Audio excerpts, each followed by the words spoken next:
আসসালামু আলাইকুম প্রিয় বন্ধুরা, সবাই কেমন আছেন? আলহামদুলিল্লাহ, আমি আপনাদের দয়ায় ভালো আছি।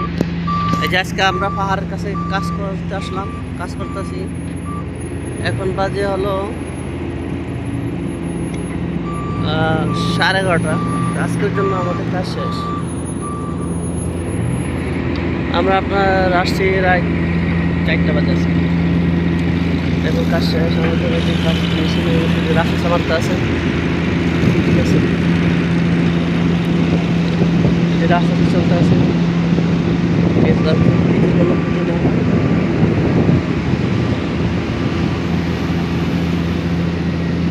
আপনার कौन पेशा है? हाँ, हमारा।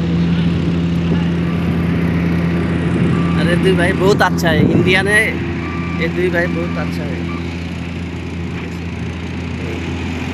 और আজকে নতুন একটা অভিজ্ঞতা জানা হইলো ভাই। যখন সকালবেলা আসছি, আস্তে আস্তে সকালবেলা যে আপনার যে পাহাড় আছে, যে পাহাড় কাটতে একটা রাস্তা বানায়, তো ওই যে একটা পাহাড় দেওয়া যায় অনেক দূরে। এখন তো অনেক কালো, তাই দেখা যাচ্ছে না। তো আমি ঝুমকা ঝুঁকুর পারি দেখাইতে আপনাদেরকে।